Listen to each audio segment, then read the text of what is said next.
Hello and welcome to Awaz News. I'm Kubrali and I'll be taking you through big news across Canada.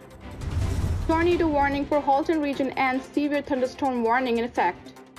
Ontario government plans to bypass public hearings staged for long-term care bill. Ontario expands monkeypox vaccine eligibility to more LGBTQ people, sex workers. Father of Iran flight crash victim arrives in Ottawa with demands for justice. More West Nile virus positive mosquitoes found in Durham region.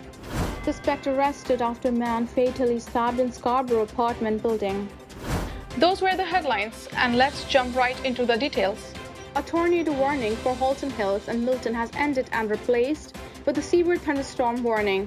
Environment Canada said they were tracking a severe thunderstorm in the region that could produce a tornado.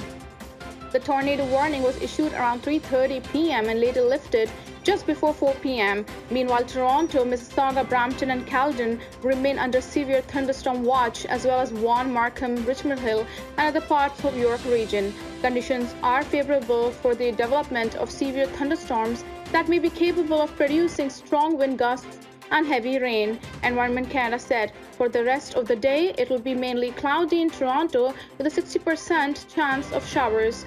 Environment Canada said there is a risk of thunderstorm in the evening and after midnight. Long-term care and seniors advocates say they are disappointed Ontario's progressive conservative government is planning to bypass public hearings in order to quickly pass controversial long-term care legislation. The seniors advocacy group CARP, a lawyer for the Advocacy Center of the Elderly, and a long-term care advocate all say they had been hoping to participate in public hearings because they have serious concerns with the bill. The legislation would allow hospital patients to be moved to a temporary long-term care home without their consent while they await a bed in their preferred facility.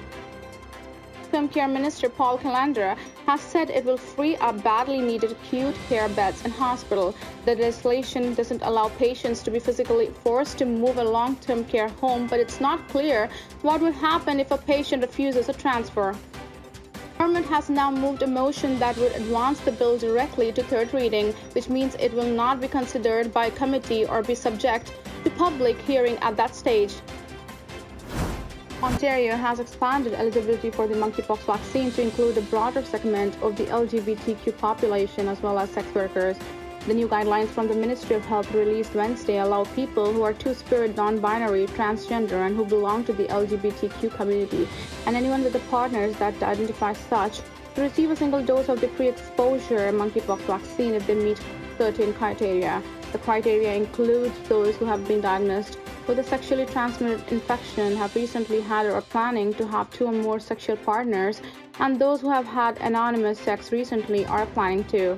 It also includes those who have attended events and venues for sex, such as bathhouses and sex clubs, or who work or volunteer in these settings, as well as those who are sexual contacts of sex workers. Previously, the priority group of the vaccine was gay, bisexual, and other men who have sex with men who met certain criteria.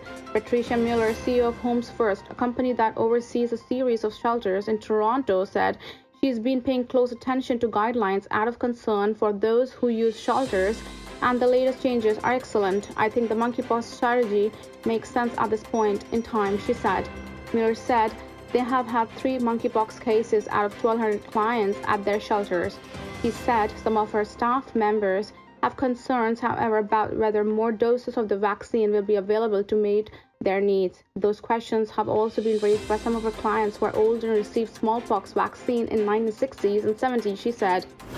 The father of victim aboard Ukraine International Airlines Flight 752, shot down by Iranian missiles in January 2020, has arrived in Ottawa after marching for over 2 weeks to meet Prime Minister Justin Trudeau. Mezad Zeri, father of 17-year-old Arid, who died in shoot-down, began his journey from Richmond Hill, Ontario to Ottawa on August 10th to hand Trudeau a letter with demands for justice for the flight victims. The demands listing Iran's Islamic Revolutionary Guard Corps as a terrorist group. More than 176 people killed in the plane crash on January 8, 2020 had ties to Canada, including 55 Canadian citizens and 30 permanent residents. He is accompanied by family members of other victims from Flight 752 who held photos of their loved ones and remained outside the Prime Minister's office. There he went on to read his letter addressed to Trudeau. The Prime Minister's office had no immediate response to a query about Zeri's march to Ottawa. More mosquitoes that have been tested positive for West Nile virus have been located in Durham region. The Durham Region Health Department says it received confirmation on Thursday that positive mosquitoes have been found in 3 trap sites. The trap is located in Ajax, the location of the previous positive batch of mosquitoes reported on August 19. Another trap is in Clarington, which was also the area of positive batch reported on July 21st, and the third trap is in North Oshawa. There have been a total of 6 positive mosquito batches found in region so far this year. The Health Department has mosquito traps set across the region and submits mosquitoes for lab testing weekly between June and September. The Health Department cautious that with positive results, it's important for all Durham residents to take precautions against WNV by avoiding mosquito bites and removing standing water from their properties, the department wrote in news release on Thursday. West Nile virus is a mosquito-borne disease that is spread to humans via the bite of an infected mosquito. Mosquitoes become infected by feeding on blood of bird that has the virus. The disease cannot be passed from person to person or from bird to person. Thank you for tuning in. I'm Kubra Ali. I'll see you back tomorrow, same time, same channel. Have a good night.